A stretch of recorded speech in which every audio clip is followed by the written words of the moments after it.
بسم اللہ الرحمن الرحیم۔ شروع اللہ کے نام سے جو بڑا مہربان اور نہایت رحم والا ہے۔ حضرت موسیٰ علیہ السلام کا تعلق اسرائیلی گھرانے سے تھا۔ ان کے ماننے والے آج بھی لاکھوں کی تعداد میں موجود ہیں۔ قرآن کریم میں حضرت موسیٰ علیہ السلام کا تفصیل سے ذکر ہے۔ حضرت موسیٰ علیہ السلام جس خاندان میں پیدا ہوئے اس کا نام بنی اسرائیل ہے۔ اس خاندان کا سلسلہ پشت در پشت حضرت یعقوب علیہ السلام سے جا ملتا ہے۔ ایک مرتبہ ایسا ہوا کہ ایک نجومی نے فرعون سے کہا کہ اسرائیلی گھرانے میں ایک ایسا لڑکا پیدا ہوگا جو تمہاری اور تمہارے دین کی مخالفت کرے گا، وہ تمہیں خدا نہیں مانے گا۔ فرعون گھبرا گیا اور غور کرنا شروع کیا کہ اب کیا کرنا چاہیے۔ اس نے درباریوں سے مشورہ کیا۔ درباریوں نے سوچ کے بعد رائے دی کہ اس مصیبت سے رہائی پانے کے لیے ایک ہی راستہ ہے، وہ یہ ہے کہ جس اسرائیلی گھر کا لڑکا پیدا ہو قتل کر دیا جائے، لڑکیوں کو چھوڑ دیا جائے، اس طرح خطرہ ٹل جائے گا۔ اس کے لیے ضروری ہے کہ کرندے چھوڑ دیے جائیں، وہ گھر گھر جا کر معلومات حاصل کریں کہ کس گھر میں عورت ہے، پھر اس پر نظر رکھی جائے۔ چنانچہ ایسا ہی ہوا۔ اس کام کے لیے کرندوں کو چھوڑا گیا۔ یہ کرندے گھر گھر جا کر دیکھتے۔ اسرائیلیوں کے اندر فرعون کی خلاف بولنے کی جرأت بھی نہ تھی، نہ وہ احتجاج کر سکتے تھے۔ وہ دل ہی دل میں کڑھنے لگے اور ان تمام پیش بندیوں کے باوجود اسرائیلی گھرانے میں عمران نامی ایک شخص کے ہاں لڑکا پیدا ہوا۔ عمران کی بیوی پریشان تھی کہ کسی طرح لڑکے کو بچایا جائے۔ فرعون کے کرندے گھر گھر جاتے ہیں اور عمران کی بیوی کو بھی خوف لاحق ہو گیا۔ آخر کار فرعون کے کرندوں کو معلوم ہو گیا۔ وہ اچانک دروازے پر دستک دینے لگے۔ عمران کی بیوی سمجھ گئی کہ اس نے فوراً بچے کو جلتے ہوئے تنور کے اندر ڈال دیا۔ اس طرح فرعون کے آدمیوں کو شک بھی نہیں ہوگا۔ پھر گھر کا دروازہ کھول دیا گیا۔ کرندے گھر کے اندر گھس گئے۔ ہر طرف دیکھا، کونے قدرے میں جھانکا، بچہ کہیں بھی نظر نہیں آیا۔ پھر وہ لوگ واپس چلے گئے۔ عمران کی بیوی کو پختہ یقین تھا کہ بچہ جل کر بھسم ہو چکا ہوگا۔ اس نے دل پر ہاتھ رکھ کر فوراً تنور میں دیکھا، خوشی کے مارے اچھل پڑی۔ بچہ آگ میں زندہ سلامت تھا۔ فوراً بچے کو آگ سے نکالا۔ بچہ پوری طرح محفوظ تھا، جسم کا کوئی حصہ بھی نہیں جلا تھا۔ اس نے اللہ کا شکر ادا کیا کہ خطرہ ٹل گیا۔ اللہ نے عمران کی بیوی کے دل میں یہ بات ڈال دی کہ بچے کو دودھ پلا کر اور کپڑے پہنا کر صندوقچے میں بند کر دیا جائے اور دریائے نیل میں بہا دے۔ عمران کی بیوی نے ایک خاص قسم کا صندوقچہ تیار کروایا جس میں پانی داخل ہونے کا کوئی راستہ نہیں تھا۔ بچے کو دودھ پلایا، کپڑے پہنا کر صندوقچہ میں ڈال دیا اور اطمینان کے ساتھ دریائے نیل کی سطح پر ڈال دیا۔ عمران کی ایک بیٹی تھی جس کا نام مریم تھا۔ ماں نے بیٹی سے کہا، اس صندوقچے کے ساتھ ساتھ دریا کے کنارے چلو اور یہ دیکھتی رہو کہ صندوقچہ کہاں پہنچتا ہے۔ چنانچہ مریم نے ایسا ہی کیا۔ صندوقچہ پانی کے بہاؤ کے ساتھ ساتھ بہتا رہا۔ اسی دریا سے ایک اور شاخ فرعون کے محل کے احاطہ میں نکالی گئی تھی۔ صندوقچہ محل کے احاطے میں داخل ہو گیا، عین محل کے سامنے رک گیا۔ وہاں فرعون اپنی بیوی کے ساتھ بیٹھا ہوا تھا۔ صندوقچے پر دونوں کی نگاہیں پڑی۔ مریم سب کچھ دیکھتی رہی۔ جیسے ہی صندوقچہ فرعون کے محل کے پاس رکا، مریم واپس لوٹ گئی، اپنی ماں کو سارا ماجرا سنا دیا۔ فرعون نے صندوقچہ کھولا۔ جب کھول کر دیکھا تو ایک خوبصورت بچہ پاؤں پٹک رہا تھا۔ دونوں حیرت میں پڑ گئے، ایک دوسرے کا منہ تکنے لگے۔ پھر فرعون نے کہا کہ بچہ اسرائیلی معلوم ہوتا ہے، اسے مار دینا چاہیے۔ اس پر فرعون کی بیوی نے مشورہ دیتے ہوئے کہا کہ ہمارا کوئی بچہ نہیں ہے، کیا ہی اچھا ہو کہ اسے میں ہی پال پوس کر بڑا کر لوں۔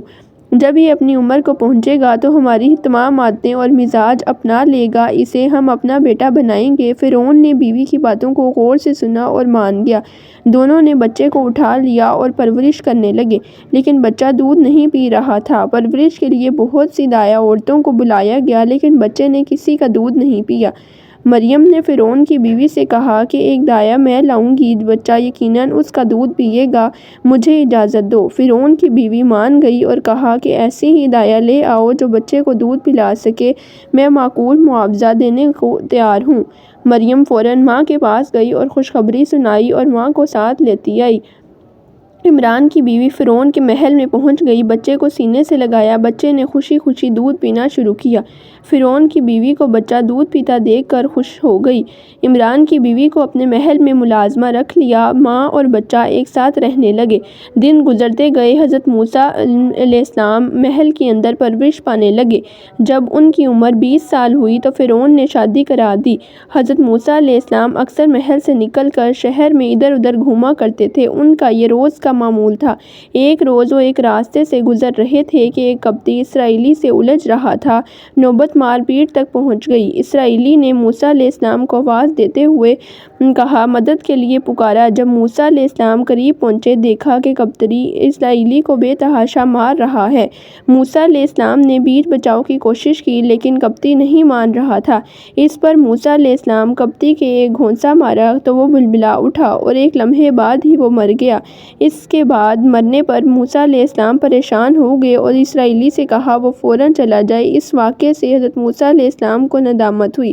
جان سے مارنے کی نیت نہیں تھی۔ پھر آپ علیہ السلام نے اللہ تعالیٰ سے رو کر گزارش کی اور ساتھ دعا کی، اے میرے رب، میں نے اپنی جان پر ظلم کیا، مجھ کو بخش دے، بے شک تو سب بخشنے والا ہے۔ فرعون نے حکم دیا کہ قاتل کو تلاش کرو۔ کچھ عرصہ بعد موسیٰ علیہ السلام ایک راستے سے گزر رہے تھے، دیکھا کہ وہی اسرائیلی ایک اور قبطی سے الجھ رہا تھا۔ اس نے پچھلی مرتبہ کی طرح موسیٰ کو پکارا۔ حضرت موسیٰ علیہ السلام نے اسرائیلی کو ڈانٹتے ہوئے کہا کہ تم ہمیشہ لوگوں سے لڑتے رہتے ہو اور مجھے بلاتے ہو۔ اسرائیلی نے چیختے ہوئے کہا کہ موسیٰ، ہم پر کیوں خفا ہوتے ہو؟ کیا تم مجھے بھی مار ڈالو گے جیسا کہ کچھ دن قبل تم نے ایک قبطی کو مار ڈالا تھا؟ اسرائیلی کی زبان سے نکلی ہوئی یہ بات راہگیروں نے سن لی۔ حضرت موسیٰ علیہ السلام گھبرا گئے کہ بات فرعون کے کانوں تک پہنچ گئی اور وہ مجھے سزا دے گا۔ آپ علیہ السلام نے اس خیال سے مصر سے نکل جانے کا فیصلہ کیا۔ فرعون کے قہر سے بچنے کا یہی ایک راستہ تھا۔ حضرت موسیٰ علیہ السلام مصر سے روانہ ہوئے اور مدین کی جانب چل پڑے۔ آپ علیہ السلام راستے طے کر رہے تھے کہ کیا کیا جائے۔ ایک چٹیل میدان تھا جہاں نہ پانی تھا اور نہ کوئی سایہ دار درخت، صرف خاردار جھاڑیاں تھیں۔ گرمی کی شدت سے برا حال تھا، لیکن آپ علیہ السلام راستہ طے کرتے رہے۔ کچھ دور فاصلے پر ایک کنواں نظر آیا، وہاں کچھ لوگ پانی بھرتے نظر آ رہے تھے۔ آپ علیہ السلام کنویں کے قریب پہنچے تو دیکھا کہ چرواہا پانی نکال رہا ہے۔ ایک طرف دو لڑکیاں بھی کھڑی ہیں۔ حضرت موسیٰ علیہ السلام نے لڑکیوں سے کھڑی ہونے کی وجہ دریافت کی تو لڑکیوں نے بتایا، یہ چرواہے ہیں، پانی لینے نہیں دیتے، ہمارے والد ضعیف العمر ہیں، وہ پانی بھرنے کے قابل نہیں ہیں، اس لیے ہم یہاں پانی لینے آئے ہیں۔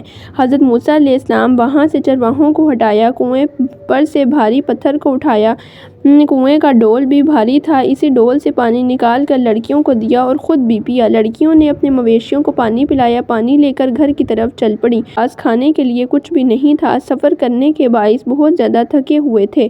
ایک ہی درخت کے سائے میں بیٹھ گئے اور دعا کی، اے رب، تو نے جو اچھی چیز اتاری ہے میں اس کا محتاج ہوں۔ لڑکیوں نے گھر پہنچ کر اجنبی مسافر اور پانی دینے کے بارے میں باپ کو سارا ماجرا بیان کیا۔ باپ نے لڑکی سے کہا، جاؤ اس اجنبی مسافر کو لے کر آؤ، وہ ہمارا مہمان ہوگا۔ بیٹی باپ کے حکم کی تعمیل کرتے ہوئے حضرت موسیٰ علیہ السلام کے پاس آئی اور کہا، میرے باپ نے آپ کو یاد فرمایا ہے، آپ میرے ساتھ چلتے جائیں، وہ آپ سے ملنا چاہتے ہیں۔ حضرت موسیٰ علیہ السلام آمادہ ہوئے اور ساتھ روانہ ہو گئے۔ راستے میں حضرت موسیٰ علیہ السلام نے لڑکی سے کہا، میں آگے چلوں گا، تم میرے پیچھے چلنا اور رہنمائی کرنا۔ دونوں گھر پہنچے۔ بیٹی نے موسیٰ کا تعارف باپ سے کروایا، دونوں کچھ دیر باتیں کرتے رہے۔ حضرت موسیٰ علیہ السلام نے مصر چھوڑنے کا تمام واقعہ سنایا۔